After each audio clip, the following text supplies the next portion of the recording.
అపోస్తలుల కార్యగ్రంథము 2వ అధ్యాయము 38వ వచనంలో దేవుని వాక్యం ఈ విధంగా చెబుతుంది.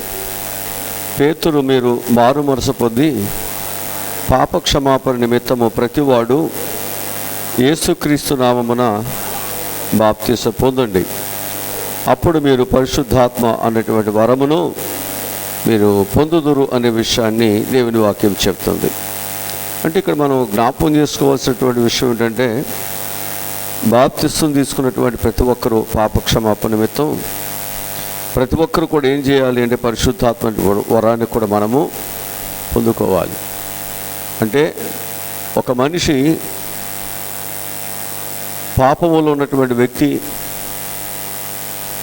పాపం వలన మనిషి యొక్క జీవితం మీదకి మరణం వస్తుంది కాబట్టి ఆ వ్యక్తి యొక్క జీవితంలో పాపము నుండి విడుదల పొందాలి, నరకముల నుండి విడుదల పొందాలి.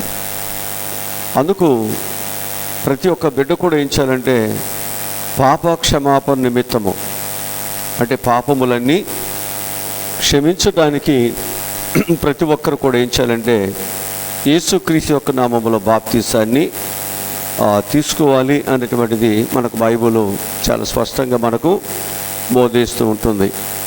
కనుక ఈ బాప్తిసం తీసుకున్న తర్వాత వారికి దేవుడు ఏమిస్తాడంటే తన బిడ్డలుగా వారు మార్చబడిన తర్వాత వారికి పరిశుద్ధాత్మ అనేటువంటి వరాన్ని దేవుడు వారికి ఇస్తాడట. అంటే ఇప్పుడు వారికి జీవితాల్లో ఎవరు ఉంటున్నారన్నమాట, పరిశుద్ధాత్మ అనేటువంటి ఆ యొక్క దేవుని యొక్క వరము, ఆ దీవెన దేవుడు వారికి అనుగ్రహిస్తుంటున్నాడు. ఇప్పుడు ఈ పరిశుద్ధాత్మను మనం పొందుకోవాలంటే మనకు వాక్యం ఏం చెబుతుంది అంటే, యేసుక్రీస్తును మన సొంత రక్షకునిగా మనం ఎప్పుడైతే అంగీకరిస్తూ ఉంటామో అప్పుడే మనకు పరిశుద్ధాత్మ దేవుడు వరముగా మనకు ఇవ్వబడతాడు అనేటువంటిది దేవుని వాక్యం మనకు తెలియజేస్తుంటుంది.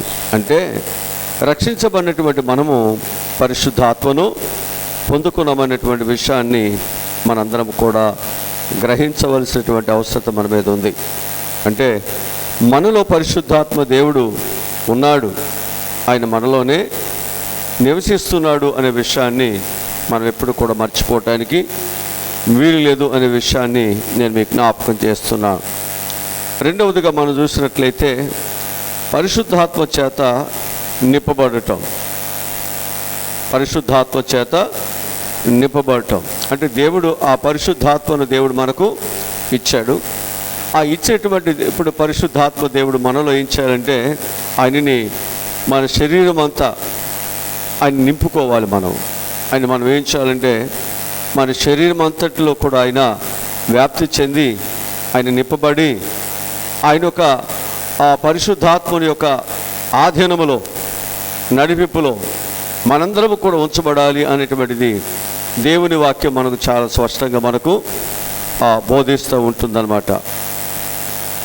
ఎవరైతే తమను తాము దేవునికి సంపూర్ణముగా అప్పగించుకుంటారో వారిని పరిశుద్ధాత్మ దేవుడు తన ఆధీనంలోనికి తీసుకుని శక్తితో దేవుడు ఏం చేస్తాడంటే నింపుతూ ఉంటాడు. గ్యాసు చేత నింపమన్నటువంటి బుడగ గాలిలో ఎలాగూ లేసే ప్రయత్నం చేస్తుందో అనగా మనము కూడా ఆ బుడగ వలె ఎంతగానో ఎదిగేవారుగా దేవుని కొరకు బలమైనటువంటి వారుగా మనం పనిచేస్తూ ఉంటాం. ఎందుకంటే దానిలో ఉన్నటువంటి గ్యాసు ఆ యొక్క బోరుని దానిని ఎంతగా మనం అదిమి పెట్టినప్పుడు కూడా అది పైకి లేస్తుంది. కారణం ఏంటంటే దానిలో ఉన్నటువంటి గ్యాస్ ఆ విధంగా దాని పైకి లేపుతుంటుంది. అట్లాగే పరిశుద్ధాత్మ చేత నింపనటువంటి వ్యక్తి కూడా ఎంతగానో తన లోకాశలు లేదా శరీరాశలు ఆకర్షిస్తున్నప్పటికీ వాటికి దూరముగా దేవునికి దగ్గరగా జీవించేటువంటి ప్రయత్నం అతడు ఎప్పుడు కూడా చేస్తాడని నేను మీకు జ్ఞాపకం చేస్తున్నాను. తనను ఎంతగా అణిసివేసే ప్రయత్నం చేసినప్పటికీ కూడా అపవాది లేక లోకాశలు మరలా అతడు ఏం చేస్తుంటాడంటే అనుకూలతను పొందుకుని పైకి లేసేటువంటి ప్రయత్నం ఎప్పుడు కూడా అతడు చేస్తూనే ఉంటూ ఉంటాడు. ఎప్పుడైతే మనము అధికముగా దేవుని సన్నిధిలో మనం గడుపుతూ ఉంటామో పరిశుద్ధాత్మ దేవునికి ఏం చేస్తుందంటే, మనం ఎప్పుడైతే పరిశుద్ధాత్మకు లోబడుతూ ఉంటామో అప్పుడు ఆయన మనలో ఉండి మనతో ఉండి తన శక్తి చేత మనల్ని నింపి మనలో క్రీస్తు యొక్క స్వరూపం వచ్చే విధముగా మనల్ని సరిచేస్తూ దినదినము కూడా దేవుడు మనలను నడిపిస్తూ ఉంటాడు. పరిశుద్ధాత్మ చేత నింపబడినటువంటి వ్యక్తులు కనిపించేటువంటి మొదటి లక్షణం ఏంటంటే అపొస్తలుల కార్యగ్రంథము 1వ అధ్యాయము 8వ వాక్యంలో మనం చదివినట్లయితే అక్కడ చెప్తున్నటువంటి ఆయనను పరిశుద్ధాత్మ మీ మీదకి వచ్చినప్పుడు మీరు శక్తి నందుదురు కనుక మీరు యెరూషలేములోను యోదయ సమయ దేశముల అన్నంతటను భూదిగంతముల వరకును నాకు సాక్షులై ఉందరని వారితో చెప్పాను. ఇక్కడ మనం జ్ఞాపకం చేసుకుంటే ఈ పరిశుద్ధాత్మ అనేటువంటి శక్తి వారిలోకి ఎప్పుడైతే వస్తుందో అప్పుడు వారు ఏమవుతున్నారంట, శక్తి పొందుతున్నారంట. ఈరోజు దేవుని యొక్క శిష్యులు కానీ యేసు ప్రభు యొక్క పునరుద్ధానాన్ని వారు నమ్మలేక యేసు ప్రభు మీద వారు విశ్వాసతను సరిగ్గా వారు కనుపరచలేక పునరుద్ధానం మీద వారు తిరిగి వారి యొక్క పనులకి వారు వెళ్ళిపోయినప్పుడు ప్రభువారు తిరిగి లేచిన తరువాత 40 దినాలు దేవుడు వారికే ప్రత్యక్షమై వారికి ఉన్నటువంటి అనుమానాలు అపనమ్మకాలు ప్రభు యొక్క పునరుత్థానం మీద ఉన్నాయో, ప్రభు యొక్క మరణం మీద వరకు ఉన్నాయో, అవన్నీ కూడా ప్రభు తన యొక్క పునరుత్థాన దర్శనం ద్వారా తొలగిపోయి వారు శక్తి పొందుకుని మేడగదిలో పరిశుద్ధాత్మతో ఇప్పుడు వారు ఏమవుతున్నారు అంటే ఆ శక్తితో ఆ బలముతో బూది గంతముల వరకు వెళ్ళి వారు దేవుని యొక్క సువార్తను అందించాలి. అంటే పరిశుద్ధాత్మ శక్తి అనేటువంటిది ఒక వ్యక్తి యొక్క జీవితంలో పనిచేయటం ప్రారంభిస్తే ఆ వ్యక్తి దేవునికి లోబడతాడు, దేవుని మాట వింటాడు, దేవుడు చెప్పినటువంటి దానిని అతడు నమ్మకముగాను యథార్థముగాను తన ప్రాణము ఉన్నంత వరకు చివరి వరకు అతడు ఆ పనిని జరిగిస్తాడు.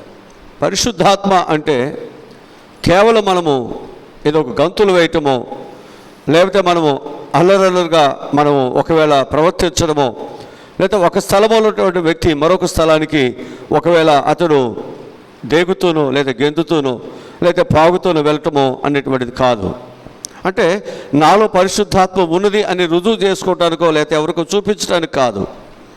వారు పొందినటువంటి శక్తి చేత వారు ఏం చేయాలంటే యేసుక్రీస్తు యొక్క సువార్తను, బలమైనటువంటి సువార్తను వారు లోకమంతటా కూడా వారు ఏం చేయాలంటే ప్రకటించాలి, ఆయన యొక్క చిత్తాన్ని జరిగించాలి. అది అక్కడ చెప్పినటువంటి మాట. పేతురు ఏమన్నాడంటే, మీరు సర్వలోకములకు వెళ్ళి సర్వ సృష్టికి ఏం చేస్తారంటే వాళ్ళు సువార్తను ప్రకటిస్తారు. ఎప్పుడు అంటే పరిశుద్ధాత్మ మీ మీదకి వచ్చినప్పుడు అప్పుడు మీలోనికి ఏమొస్తుంది, శక్తి వస్తుంది. అప్పటి వరకు వీళ్ళు శక్తి లేని వారుగా, బలహీనులుగా, భయపడుతున్న వారుగా, కృంగిపోతున్నటువంటి వారుగా వారి జీవితాలు ఉన్నాయి. ఎప్పుడైతే వారిలోనికి దైవ శక్తి వచ్చిందో, వారిలోనికి విశ్వాసం ఎప్పుడైతే వచ్చిందో, ప్రభు తిరిగి లేసారనేటువంటి నమ్మకం ఎప్పుడైతే వారిలోకి వచ్చిందో, ఇప్పుడు దేవుని కొరకు వారు ఏం చేస్తున్నారు, శక్తి కలిగి పనిని వారు చేస్తున్నారు. అది అక్కడ పరిశుద్ధాత్మ కార్యాలు అంటే. అప్పుడు వారు ఏం చేస్తున్నారంటే ఏ రాజులకు భయపడ్డారో, ఏ అధికారులకు భయపడ్డారో, ఏ లోకస్తులకు భయపడ్డారో, ఏ మరణానికి భయపడ్డారో, దేనికైతే వారు భయపడుతూ వచ్చారో వారు వెనుదిరిగి వారు లోకంలోకి వెళ్ళిపోయారు, వారు వారి పనులకు వెళ్ళిపోయారు. తిరిగి ఇప్పుడు వాళ్ళు ఏం చేస్తారంటే ఆ శక్తి పొందిన తరువాత వాళ్ళ ఎదుట కన్న వాటిని విన్న వాటిని చెప్పటానికి శక్తి కలిగిన పిల్లలుగా వారు ఎదురు నిలబడ్డారు. దేవుని సువార్త చేత పట్టుకొని దేవుని మహిమకరముగా, దేవుని కొరకు, ఆయన సువార్త కొరకు, ఆయన నేర్పించేటువంటి ఆయన యొక్క సత్య సువార్త కొరకు వారు పని చేయటానికి వారు శక్తి కలిగిన వారుగా, నమ్మకస్తులుగా ప్రభు అప్పగించిన పనిని వారు చేయటానికి వారు నిలబడుతున్నారు. అందుకంటున్నాడు, మీరు ఇక్కడ కాదు నాయనా ఈ సువార్త అందించేది, ఈ సిలువ సువార్త, ఈ పునరుద్ధాన సువార్త ఇది భూదిగంతము వరకు వెళ్ళాలి, అన్ని ప్రాంతాల్లోకి వెళ్ళాలి. అన్ని ప్రాంతాల్లోకి వెళ్ళటానికి మీరేం చేయాలో తెలుసండి, మీరు ఆ శక్తి కలిగిన తర్వాత దేవుని యొక్క సువార్తను లోకానికి మీరు చాటి చెప్పాలి. మీరు లోకానికి చాటి చెప్పిన తర్వాత మీరు చేయాల్సింది ఏమిటి అంటే, ఎవరైతే నమ్ముతున్నారో ఆ సువార్త విని వారికి తండ్రి కుమార త్రియేక దేవుని నామములో వారికి ఏమి ఇవ్వాలన్నమాట, వారికి బాప్తిస్మం ఇవ్వండి, వారిని నా శిష్యులుగా చేయండి. అంటే శక్తి పొందిన వారు దేవుని పని చేస్తారు నమ్మకముగా. ఆ దేవుని పని చేస్తున్నటువంటి వారు ఏం చేస్తారంటే అనేకులను దేవుని వైపు తిప్పుతూ ఉంటారు. ఇది పరిశుద్ధాత్మ కార్యాలు చేస్తున్నటువంటి, పరిశుద్ధాత్మ పొందుకున్నటువంటి వారు చేస్తున్నటువంటి కార్యాలని నేను మీ జ్ఞాపకంలోనికి తీసుకొస్తూ ఉంటున్నాను.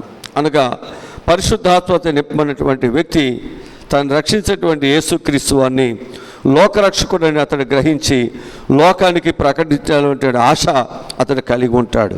అంటే యేసుక్రీస్తుని గురించినటువంటి గొప్ప సాక్షిగా వారు బ్రతుకుతారు.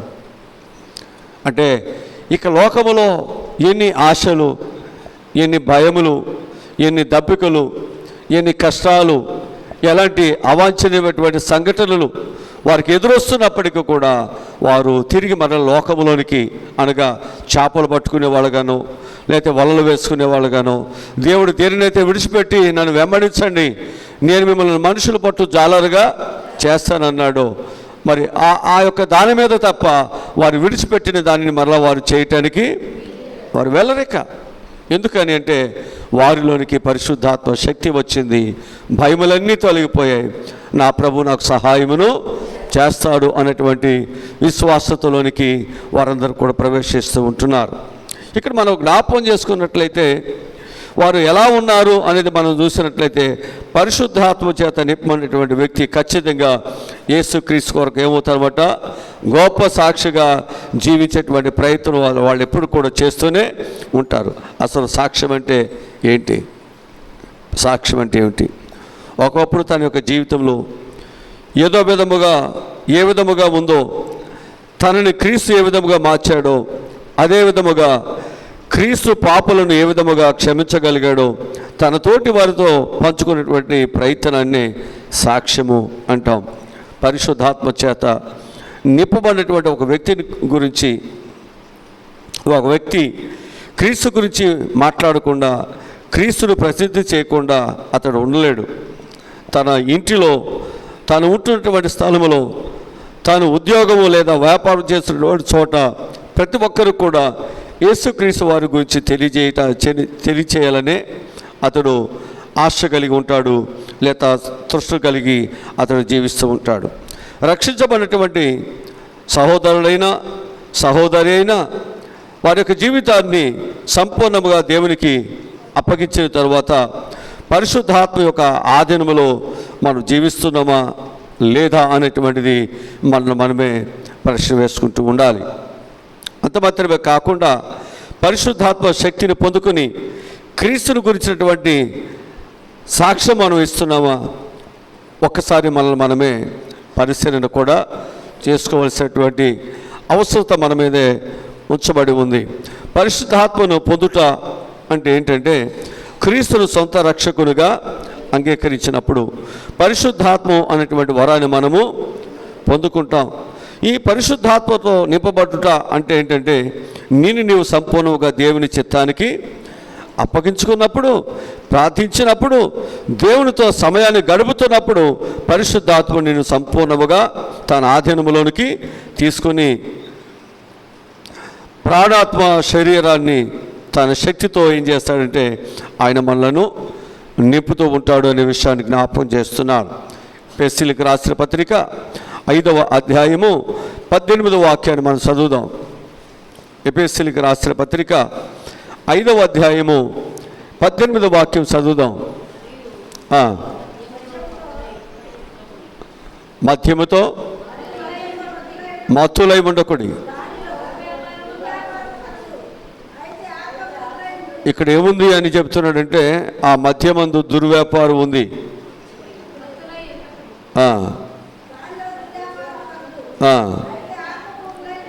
ఆత్మపూర్ణులై ఉండండి.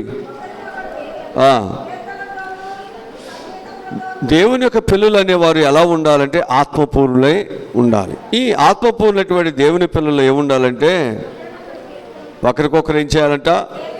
కీర్తనలతోనూ, ఏం చేయాలంట? సంగీతములతోనూ, ఆత్మ సంబంధమైన పాటలతోనూ ఏం చేయాలంట? హెచ్చరించు. మనం ఏం చేయాలంటే ప్రభువును గురించి పాడుసు, కీర్తించు.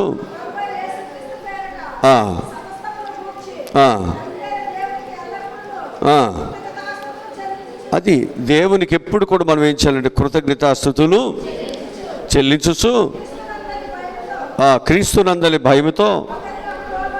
అది ఒకరికొకరు ఏం చేస్తూ ఉంటారు.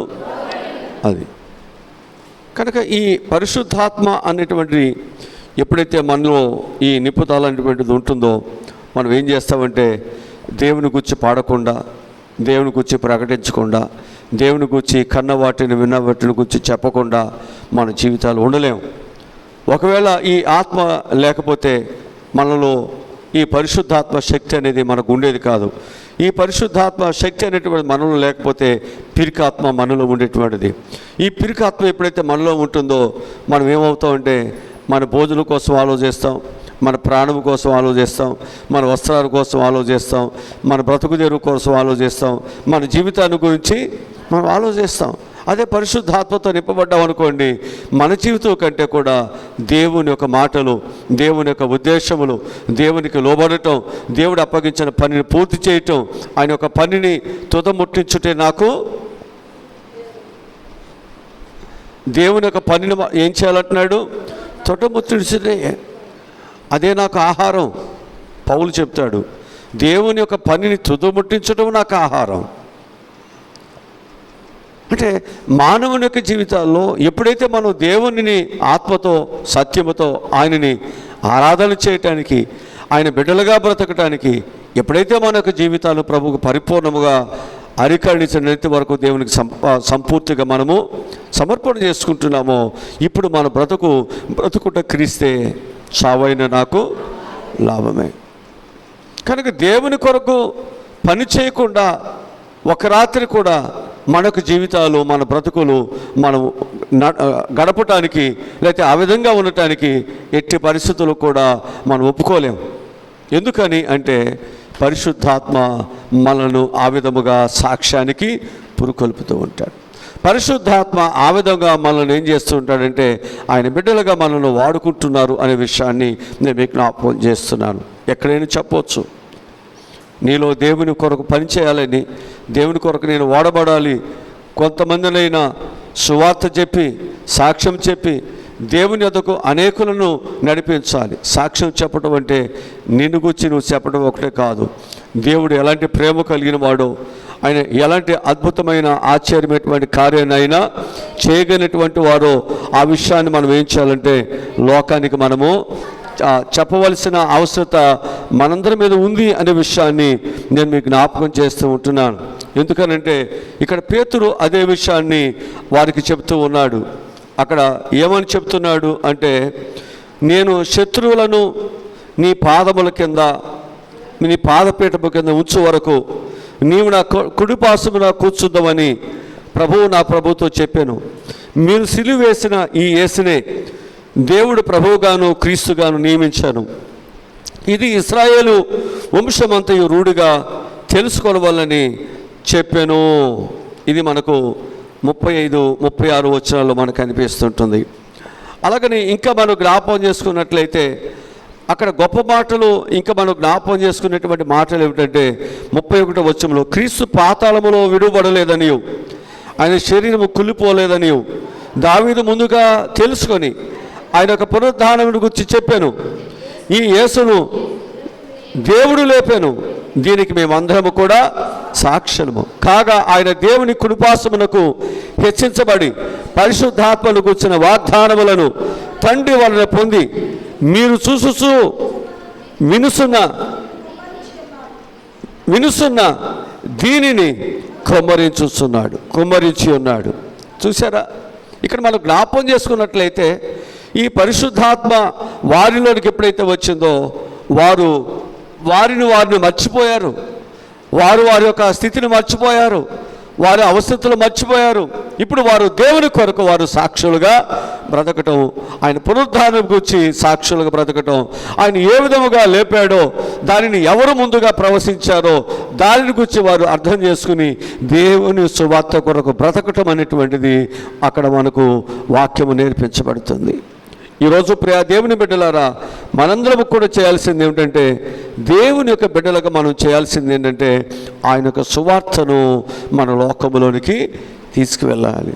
చాలామంది యొక్క జీవితాల్లో సాక్ష్యం అంటే నేనేదో చేశాను, నేను రౌడీగా ఉన్నాను, లేదా వాడిని చంపాను, లేకపోతే ఇది చేశాను అది చేశానని ముందు వారు గొప్పతనాలు గురించి వారు గురించి చెబుతున్నారు. అక్కడ మనము గొప్పగా మనం చెప్పాల్సిందేమీ లేదు. నిన్ను గురించి, నీ పరిస్థితుల గురించి మనం గొప్పగా చెప్పాల్సింది దేని గురించి అంటే యేసుక్రీస్తు యొక్క మరణ పునరుత్థానముల గురించి. ఈ సాక్ష్యము లేనిదే నీ సాక్ష్యము కానే కాదు. ఎవరి మనసు ఎవరి హృదయము కూడా నీ సాక్ష్యము ద్వారా మార్చబడదు. కానీ యేసు ప్రభు యొక్క ఆ అద్భుతమైనటువంటి ఆయన యొక్క పునరుద్ధానమును గురించి, మరణాన్ని గురించి మనం సాక్షులుగా చెప్పినప్పుడే మనందరము కూడా ప్రభు కొరకు గొప్ప సాక్షులుగా లోకములో వాడబడతామని చెప్పి నేను మీకు జ్ఞాపకం చేస్తున్నాను. ఈ విషయాలన్నీ కూడా పేతురు గొప్ప సాక్ష్య రూపంలో వారితో చెప్తున్నప్పుడు వారందరూ కూడా ఏం చేస్తున్నారంటే యేసు ప్రభుని వారు సొంత రక్షకుడుగా అంగీకరించడానికి వారందరూ కూడా ప్రభు దగ్గరికి వారు వచ్చేస్తుంటున్నారు. అక్కడ మనం జ్ఞాపకం చేసుకున్నట్లయితే 40 వచనములు అంటాడు, ఇంకను అనేక విధమైనటువంటి మాటలతో సాక్ష్యం ఇచ్చి మీరు మూర్ఖులకు ఈ తరం వారికి వేరే రక్షణ పొందిన వారిని హెచ్చరించాను. కాబట్టి వాక్యము అంగీకరించిన వారు బాప్తిసం పొందిని ఆ దినమందు ఇంచుమించు 3,000 మంది చేర్చబడిరి. వీరు అపోస్తుల బోధ ఎందును, సహవాసం ఎందును, రొట్టె విరుచుట ఎందును, ప్రార్థన చేయుట ఎందును ఎడతెక్క ఉండేది. అప్పుడు ప్రతివానికిని భయము కలిగెను, మరియు అనేక మహత్య కార్యములను సూచక్రియలను అపోస్తుల ద్వారా జరిగెను. విశ్వసించిన వారందరూ ఏకముగా కూడి తమకు కలిగిన దాంతో సమిష్టగా ముంచుకొని ఇదియుగాక వారు తమ స్థిర ఆస్తులను అమ్మి అందరికీ వారి అక్కర కొలది పంచిపెట్టింది. చూసారా, పరిశుద్ధాత్మ ఎప్పుడైతే వారిలోకి వచ్చేసిందో నాది అనుకున్నది ఇది నాది కాదు, ఇది ఇవన్నీ కూడా ప్రభు ఇచ్చాడు. ఇప్పుడు నేనే ప్రభువాడిని అయిపోయినప్పుడు నా దేహము, నా శరీరము, నా ప్రాణాత్మలు అన్నీ కూడా ప్రభువుకే నేను అర్పించబడినప్పుడు ఈ తుచ్చమైన ఈ ఆస్తులు ఇవన్నీ నాకెందుకు అని వారు ఏం చేశారంటే వాటన్నిటిని కూడా అమ్మివేసి అనేకులకు వారు పంచిపెట్టడం జరుగుతుంది. అంటే పరిశుద్ధాత్మ కార్యాలు వేరు, ఈరోజు సంఘాల్లో పరిశుద్ధాత్మ కార్యాలని చేస్తున్న పనులు వేరు, వారి మాట తీరు వేరు, వారి ప్రవక్తన వేరు. పరిశుద్ధాత్మ కార్యాలు అనేటువంటివి శక్తి పొందిన తర్వాత దేవుని సువార్తను లోకానికి ప్రకటిస్తారు. పరిశుద్ధాత్మ కార్యాలను వారు పొందుకున్న తర్వాత, శక్తి పొందిన తర్వాత దేవుని కొరకు వారు గొప్ప సాక్షులుగా వారు బ్రతుకుతారు. ఆ సాక్ష్యం ఎలా ఉంటుందంటే నాది అనేటువంటి స్వార్థము, నేను అనేటువంటి స్వార్థము, నేను సమాజానికి కనిపించాలి అనేటువంటి ఆ ఆశ వారిలో ఉండదు, వారిలో కనిపించదు ఎక్కడ. కనుక కొంతమంది యొక్క ఉద్దేశాలు ఏంటంటే నాకు ఏదైనా ఉంటే, నాకు ఒక పదవి ఉంటే, లేదా నాకు ఏదైనా ఉంటే నేనేదో చేస్తాను అన్నట్లుగా మనల్ని మనం చూపించుకోవటానికి మనం చేస్తూ ఉంటాం. అది దేవుని కార్యం కాదు, అది పరిశుద్ధాత్మ ప్రేరణ మాత్రం కానే కాదు, అది దుష్ట కార్యం. అది కనుక అలా కాకుండా మనం ఏం చేయాలి అంటే, మనల్ని మనం దేవునికి ముందు ఏం చేయాలంటే పాపక్షమాపణ నిమిత్తము ప్రతివాడు కూడా బాప్తీసాన్ని పొందుకోవాలి. ఆ పొందుకున్న వానికి దేవుడు ఉచితముగా ఏమిస్తున్నాడన్నమాట, పరిశుద్ధాత్మ అనేటువంటి వరాన్ని ఇస్తున్నాడు. ఈ పరిశుద్ధాత్మ అనేటువంటి వరాన్ని మనం పొందుకున్న మనం ఏం చేయాలంటే, దాని చేత మనము మన ప్రాణ ఆత్మలన్నీ కూడా అరికరించిన కూడా దాని యొక్క ఆధీనంలోనికి వెళ్ళిపోవాలి, దానితో నింపబడి ఉండాలి. దాని యొక్క చెప్పు చేతల్లో మన యొక్క జీవితము, మన ప్రార్థన, మన సహవాసము, మన వాక్యము, మన ప్రవక్తన అన్నీ కూడా ఉండాలి.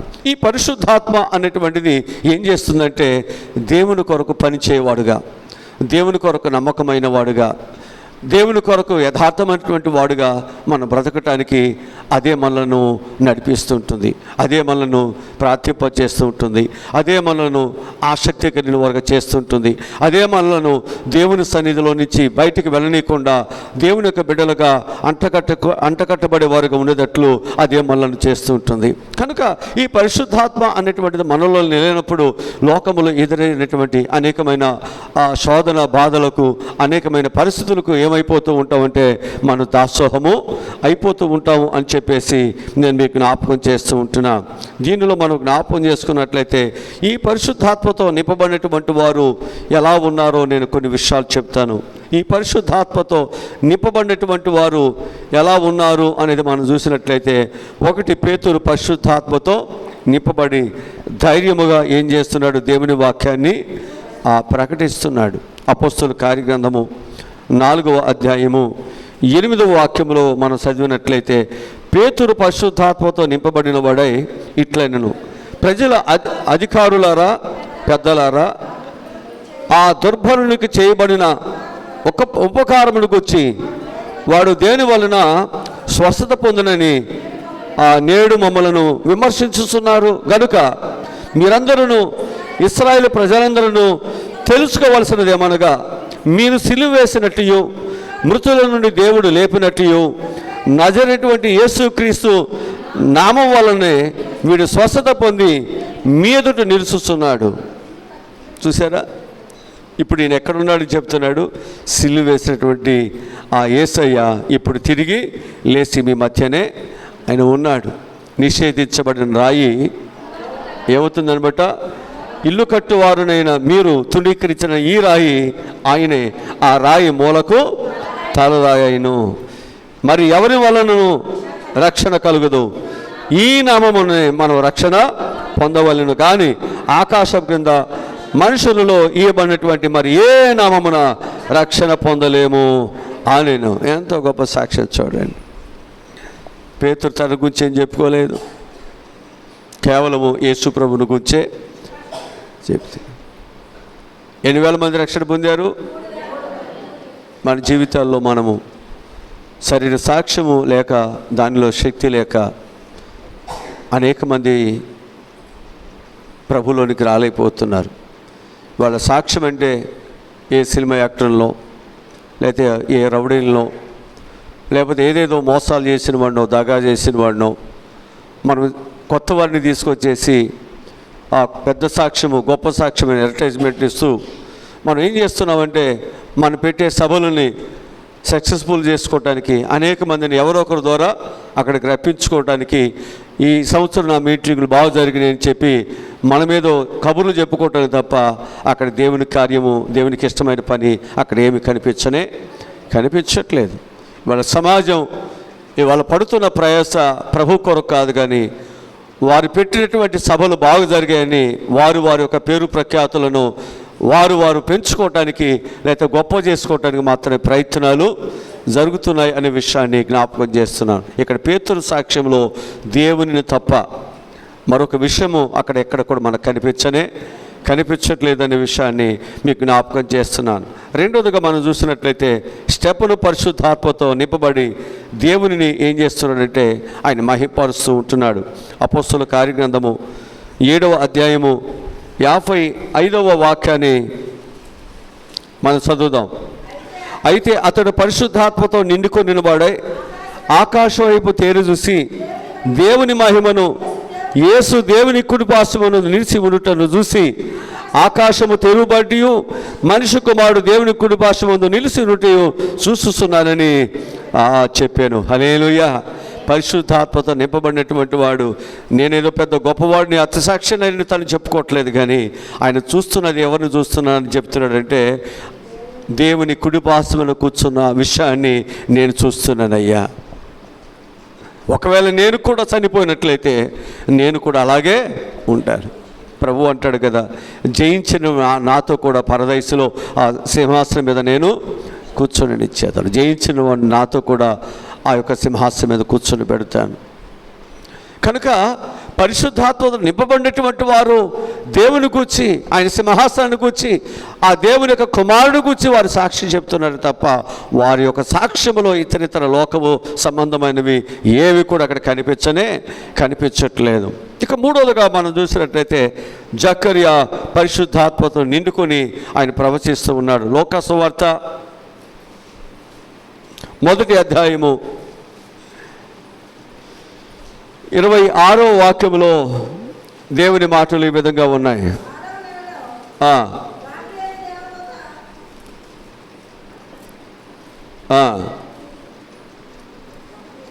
6వ నెలలో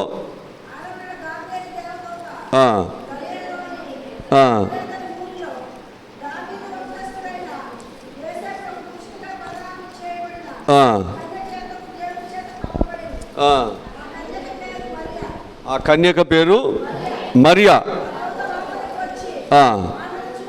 ఆమెను చూసి దయాప్రాప్తురాలా,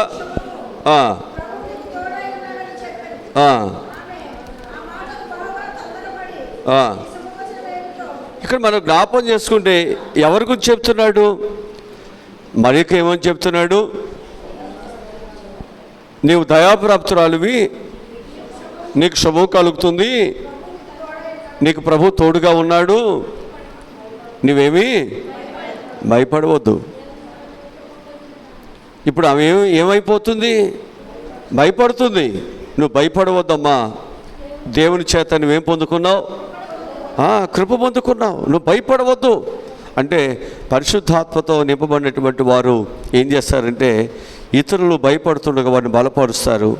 దేవుని యొక్క కృప అనేటువంటిది నీకు దొరికిందమ్మా, నువ్వు దిగులు పడవద్దు, ఇది అందరికి దొరికే కృప కాదు, నువ్వేం దిగులు పడవద్దు, ఖచ్చితంగా దేవుడు నీకు సహాయం చేస్తాడు. ఈ కష్టాలు, ఈ బాధలు, ఈ భయాలు ఏమైతే ఉన్నాయో దేవుడు అవన్నీ తొలగించి వేస్తాడు. నిన్ను స్త్రీలలో ఒక ఆశీర్వదించబడినటువంటి ఒక గొప్ప స్త్రీగా కొనియాడబడేటట్లుగా దేవుడు నిన్ను హెచ్చిస్తాడు, ఆశీర్వదిస్తాడు.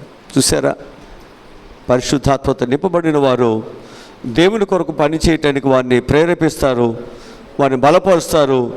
వారు దేవుని కొరకు నిలబడేటట్లుగా ఆశ కలిగే వారిగా వారిని చేస్తారు. భయపెట్టరు వాళ్ళు మనం చూస్తూ ఉంటే అనేక మంది ఈ పరిశుద్ధాత్మతో నింపబడినటువంటి వారు ఎలా ఉన్నారు అంటే, నీకు అది వస్తుంది, నీకు ఇది వస్తుంది, నువ్వు చచ్చిపోతావు, జాగ్రత్త, ఇలా భయపెడుతూ ఏం చేస్తున్నారంటే వారిని దేవుని దగ్గరికి ఈ విధంగా తీసుకెళ్లేవారుగా వారు ఉంటున్నారు. అవసరం లేదు, ప్రేమతోనే వారికి మనం ఏం చేయాలంటే దేవుని యొక్క సువార్తను వారికి అందించాలి. ప్రేమతోనే వారిని ఏం చేయాలంటే దేవుని యొద్దకు వారిని మనము నడిపించవలసినటువంటి అవసరత మన మీద ఉంచబడింది అని చెప్పి మీకు జ్ఞాపకం చేస్తున్నాను. కనుక ఇక్కడ జకర్యా పరిశుద్ధాత్మతో నింపబడి ఆయన అక్కడ చక్కగా ప్రవచిస్తూ మరియను ఆయన బలపరుస్తున్నట్లుగా, మరియను ప్రభు యొక్క బిడ్డగా ఆమెను నిలబెడుతున్నట్లుగా, ఆమెకి దేవుని యొక్క దయ అనేటువంటిది నీకు దొరికింది, నీవు ధనిరాలివి అని ఆమెని బలపరుస్తున్నట్లుగా ఇక్కడ మనం చూస్తూ ఉంటున్నాం. ఇక 4వదిగా మనం చూస్తున్నట్లయితే అపోస్తుల కార్యగ్రంథము 4వ అధ్యాయం 31వ వచనంలో చూసినట్లయితే వారు ప్రార్థించగా పరిశుద్ధాత్మ నింపబడి ధైర్యముగా వారు ఏం చేస్తున్నారంటే దేవుని వాక్యాన్ని బోధిస్తున్నారు. ఎవరు వీళ్ళు అంటే యేసు ప్రభు యొక్క శిష్యులందరూ కూడా, వీరందరూ కూడా పరిశుద్ధాత్మ నింపబడి వారు ఏం చేస్తున్నారంటే ధైర్యముగా దేవుని వాక్యాన్ని ప్రకటిస్తున్నారు. అప్పుడు వారికి ఏమీ లేదు, ధైర్యం లేదు. ధైర్యం లేకపోవటమే కదా, వారికి ధైర్యం లేకపోతే కదా దేవుడు ఆ మేడగదిలోకి వారందరినీ కూడా రమ్మన్నాడు. అక్కడ సమకూర్చబడిన తర్వాత వారికి ఏమి ఇచ్చాడు దేవుడు? పరిశుద్ధాత్మ అంటే వరాన్ని దేవుడు వారికి ఇచ్చాడు. ఆ పరిశుద్ధాత్మ వరం పొందిన తర్వాత వారు ఎంతో శక్తి కలిగారు. వారు దేవుని కొరకు గొప్ప సాక్ష్యము వారు చెబుతూ అనేకులు దేవుని యొద్దకు నడిపించారు. అపోస్తలుల కార్యగ్రంథములో 2వ అధ్యాయము 4వ వచనం మనం చూసినట్లయితే పరిశుద్ధాత్మ నింపబడినప్పుడు అనేకులు ఏం చేస్తున్నారంటే భాషలతో వారు మాట్లాడుతున్నారు. వారందరూ కూడా ఏమవుతున్నారంట, ఆ పరిశుద్ధాత్మతో నింపబడినప్పుడు వారందరూ కూడా భాషలతో మాట్లాడుతున్నట్లుగా వాక్యం చెబుతుంది. ఈరోజు నీవు నేను కూడా దేవుని యొక్క ఆత్మతో మనం ఎప్పుడైతే నింపబడతామో దేవుని ఆశీర్వాదములు, దేవుని యొక్క దీవులు మన మీదకు వస్తాయని నేను మీ అందరికీ ప్రభుపక్షముగా నేను మీకు జ్ఞాపకం చేస్తున్నాను. అందుకంటాడు, ఎందరూ నన్ను అంగీకరిస్తారో వారందరినీ దేవుని కుమారులుగా దేవుడు ఏం చేస్తాడన్నాడు, వారందరినీ కూడా దేవుడు ఆయన కుమారులుగా దేవుడు అంటే ఆయన పిలుస్తాడంట. మనందరము దేవుణ్ణి మరి అంగీకరించాలి. దేవుని పిల్లలుగా మన యొక్క జీవితాల్లో దేవుడే పిలవాలి. పిల్లలారా, మీ దగ్గర తినడానికి ఏమైనా భోజనం ఉందా అడిగాడు ప్రభు. కనుక దేవుని పిల్లలు ఎప్పుడు కూడా దేవుని పిల్లలుగా మనం ఉన్నట్లయితే మనకు ఎప్పుడు ఏమి కావాలో, మనకెప్పుడు దేవుడు ఏ సహాయం మనకు అందించాలో అవన్నీ తప్పకుండా దేవుడు మనకు సహాయమును అందిస్తారు. కాబట్టి అందరూ కూడా ఎలా ఉండాలి అంటే పరిశుద్ధాత్మను మనం పొందుకోవాలి. ఆ పొందుకున్న పరిశుద్ధాత్మ మన శరీరం అంతటిలో పనిచేయనట్లు, అంటే మన శరీరం అంతటి మీద ఆయన ఒక అధికారము ఉండేటట్లుగా మనం ఏం చేయాలంటే ఆయన ఆత్మచేత ఎందరూ నడిపించబడతారో అన్నట్లుగా మనందరము కూడా దేవుని ఆత్మచేత నడిపించగలిగినట్లయితే దేవుడు మరియకు తోడుకున్నట్లు, దావీదుకు తోడుకున్నట్లు, పౌలుకు తోడుకున్నట్లు, దావీదుకు తోడుకున్నట్లు, అపోస్తలులైనటువంటి మరి ఆ దేవుని యొక్క శిష్యులందరికీ, అపోస్తలులందరికీ దేవుడు తోడుకున్నట్లు, అలాగనే స్టెఫనుకు దేవుడు తోడుకున్నట్లు, జకర్యాకు దేవుడు తోడుకున్నట్లు దేవుడు మనందరికి కూడా దేవుడు తోడుకుంటాడు. సంఘానికి దేవుడు ఖచ్చితంగా దేవుడు తోడుకుంటాడు. కనుక ప్రతి ఒక్కరు కూడా ఏం చేయాలంటే దేవుని యొక్క ఆత్మను పొందుకున్నవారుగా, అది దేవుడు ఉచితంగా ఇస్తున్నాడని చెప్పాడు కదా అక్కడ, అది ఉచితంగా నీకు ఇవ్వబడినప్పుడు దాన్ని మనం ఏం చేయాలంటే అంతవరకు దాన్ని జాగ్రత్తగా మనము నిలబెట్టుకుందాం, అంతవరకు దాన్ని జాగ్రత్తగా కాపాడుకుందాం, అంతవరకు దానిని మనం ఏం చేయాలంటే మరి ప్రభు కొరకు మనందరము కూడా పనిచేసేవారుగా దాని చేత నడిపించబడాలని నేను మీ అందరికి కూడా మనవి చేస్తూ నా మాటలు నేను ముగిస్తూ ఉన్నాను. దేవుడి మాటలు మన ఎన్నికల్లో దేవుడు దీవించునుగాక. ఆమేన్. తల్ల వచ్చండి, ప్రార్థన చేసుకుందాం. మా ప్రభువా రక్షకుడా, మీ పరిశుద్ధ గణనామను బట్టి మీకు వందనాలు ప్రభువా. ఈరోజు చెప్పబడినటువంటి ఈ విశేషమైన నీ మాటలన్నిటిని బట్టి నీకు వందనాలు, కృతజ్ఞతాస్తుతులు, స్తోత్రాలు తెలియజేస్తూ ఉంటున్నాను. మా ప్రియ సంఘమును, పిల్లలను ప్రభా మీరు జ్ఞాపకం చేసుకుంటున్నారు ప్రభా. పరిశుద్ధాత్మ కార్యాల గురించి 2 విషయాలు మేము జ్ఞాపకం చేసుకున్నాం. ఒకటి, అయ్యా దేవుని యొక్క ఆత్మ అనేటువంటిది, పరిశుద్ధాత్మ అనేది దేవుడు ఉచితంగా దేవుడు మాకు ఇస్తున్నాడు. అది రక్షణ పొందిన ప్రతి ఒక్కరికి దేవుడిచ్చేటువంటి కృప. ఆ కృప మేము ఏం చేయాలంటే మా పాపములతో, మా అపరాధములతో దావీదు కానీ నీ ఆత్మను మా యొద్ద నుంచి అయ్యా తీసివేయొద్దునైనా, నీ ఆత్మ అయ్యా నాలో ఉంటేనే నీ సన్నిధిలో నేను ఉంటానయ్యా, లేకపోతే ఆత్మ లేనివాడు నా వాడు కాదని చెబుతున్నావు. నేను నీ వాడుగా లేకుండా, నీ సన్నిధానంలో ఉండకుండా నేను ఎలా బ్రతకగలను, నేను ఎలా క్షేమంగా ఉండగలనయ్యా. అట్లాగే అనేక మంది ఆత్మ కలిగినప్పటికీ అనేక మంది చెడు కార్యాలకు, లోకములు ఎదురవుతున్న అనేకమైన అన్యాయాలకి, అక్రమాలకి, మోసాలకి, శరీర సంబంధమైనటువంటి అనేకమైన వాటికి లోబడి అనేక మంది ఏమైపోతున్నారు అనేది మనం చూస్తే పరిశుద్ధాత్మను పోగొట్టుకొని నీతిగా, భక్తిగా బ్రతికేటువంటి ఆ స్థితిని పోగొట్టుకొని అనేక మంది సాతాను యొక్క బిడ్డలుగా, శరీర సంబంధమైన బిడ్డలుగా వారి యొక్క జీవితాల్లో బలహీనలు అయిపోతూ ఉన్నారు. కనుక అలాంటి బలహీనులు దేవుని కొరకు ఏం పని చేస్తారు? వారు దేవుని కొరకు ఎలా వాడబడతారు? నమ్మకముగా ఎలా ఉండగలుగుతారు? అందుకే దేవుని యొక్క పిలుపును పొందుకున్న తర్వాత నమ్మకముగా ఉండాలంటే వారికి కలిగినదంతా సమిష్టిగా పెట్టారు. వారు కలిగినదంతా కూడా నాదే అని చెప్పేసి వారు అనుకోలేదు, ఇది అందరిదని చెప్పేసి వారికి కలిగిన దానిని వారు పూర్తిగా అమ్మివేసినట్లుగా, పంచిపెట్టినట్లుగా ఇక్కడ మనం చూస్తూ ఉంటున్నాం. అవును నాయనా, దేవుని కొరకు పని చేయటానికి వారు వలలను, వారు కలిగినటువంటి ఆ యొక్క వాడలను, లేదా వారు కలిగినటువంటి ఆ నావలను, వారు కలిగినటువంటి అన్నిటిని కూడా జీవనోపాధి అయినటువంటి వారిని విడిచిపెట్టి వారు దేవుని కొరకు వారు నమ్మకముగా బ్రతికినట్లుగా దేవుడు వారికి ఇచ్చేటువంటి ఆ జోలుని, లేదా దేవుడు వారికి ఇచ్చేటువంటి వాటిని, ఆయన యొక్క జీవవాక్యాన్ని చేతపుచ్చుకుని వారు దేవుని యొక్క సువార్తను అందించడం ప్రారంభించారు. ప్రభు చెప్తున్నాడు కదా, ఎవరు యోగ్యులో వారింటికి వెళ్ళండి, వారు చక్కగా వారికి దేవుని గురించిన మాటలు చెప్పండి. వారు ఒకవేళ యోగ్యత కలిగిన బిడ్డలే మిమ్మల్ని చేర్చుకున్నట్లయితే ఖచ్చితంగా దేవుని యొక్క ఆశీర్వాదాలు వారికి వస్తాయి. ఆ యోగ్యతను వారు పోగొట్టుకున్నట్లయితే మీ పాదధూళి అక్కడ దులిపి వచ్చేసేయండి, ఆశీర్వాదాలు మరొకరికి వెళ్ళిపోతూ ఉంటాయి. అవును, యోగ్యత కలిగిన వారికి మీరు వెళ్ళండి, వారు యోగ్యత కలిగిన వారు అని చెప్పి వారు ఖచ్చితంగా మిమ్మల్ని చేర్చుకున్నట్లయితే, నన్ను చేర్చుకున్నట్లే. వారు ఒకవేళ మీకు వస్త్రాలు ఇస్తే, మీకు భోజనం పెడితే అవి నాకు పెట్టినట్లే. కనుక నేను వారికి ఏ విధముగా సహాయం చేయాలో ఆ విధముగా గిన్నెడు సలిని ఇచ్చినప్పటికీ ప్రతిఫలం పోగొట్టుకోరు కదా అని చెప్పండి మీరు. ఎందుకంటే దేవుని పేరిట ఒక గిన్నెడు సలిని ఇచ్చిన వాటిని మీరు పోగొట్టుకోరు.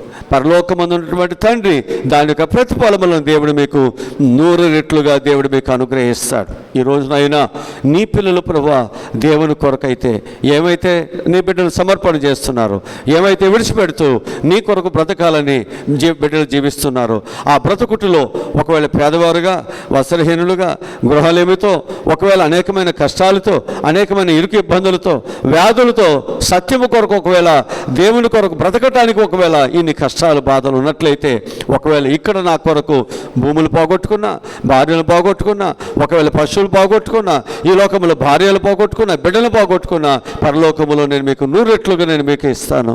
ఈ వాగ్దానం ఉంది నాయనా. కనుక ప్రభువా, అందుకే ఈ లోకములో మేమునైనా విడిచిపెట్టవలసిన వాటిని విడిచిపెట్టుకొని ఉన్నట్లయితే శాశ్వతమైన పరలోకాన్ని, శాశ్వతమైనటువంటి దేవుని యొక్క ఆశీర్వాదాన్ని మేము పోగొట్టుకుంటాం. లేదు, తాత్కాలికమైనటువంటి లోకమున్నటువంటి అనేకమైన వాటిని ఒకవేళ మేము విడిచిపెట్టినట్లయితే, పోగొట్టుకున్నట్లయితే సత్యము కొరకు, దేవుని కొరకు, సువార్త కొరకు, ఆ పరిశుద్ధాత్మ పని చేయటానికి, ఆ పరిశుద్ధాత్మ కొరకు నమ్మకముగా పని చేయటానికి ఒకవేళ మేము ఈ లోకములో అనేకమైన వాటిని ఒకవేళ పోగొట్టుకుని దరిద్రులుగా మేము ఉన్నట్లయితే అది పరలోకంలో సమృద్ధిగా నివిస్తానంలో శాశ్వతమైనది. కనుక ప్రభువా, తాత్కాలికమైన వాటి కొరకు మేము వెంపర్లాడాలా, శాశ్వతమైన వాటిని కొరకు మేము జీవించాలా. రక్షణ పొందిన మేము దేని కొరకు మేము తప్పించాలి, దేనిని మేము సంపాదించుకోవడానికి మేము ఇక్కడ పనిచేయాలి. ఈరోజు నీ శిష్యుల ద్వారా ఈ పరిశుద్ధాత్మను గురించి కొన్ని విషయాలు ప్రభువా మాకు మీరు నేర్పించినందుకు నీకు వందనాలు తెలియజేస్తున్నాను. ఆ విధముగా పరిశుద్ధాత్మతో నింపబడిన వారు ఎంత నమ్మకముగా వారు పనిచేస్తున్నారు, అలాగే మేము కూడా నీ కొరకు నమ్మకంగా పనిచేయట సహాయములను దయచేయమని చెప్పి కూడా ప్రార్థిస్తున్నాను. బిడ్డలు తిరిగి వారి గృహాలకు వెళుతున్నారు, క్షేమము తీసుకువెళ్ళండి. అలాగనే ప్రభా, ఈ స్థలములో ఉన్న ప్రతి ఒక్కరికి నీ సహాయ సహకారం దయచేసి మంచిగా దీవించమని యేసు నామములో ఈ మనములు ఈ ప్రార్థనలు అడిగి పొందుకుని ఉన్నావు తండ్రి. ఆమేన్.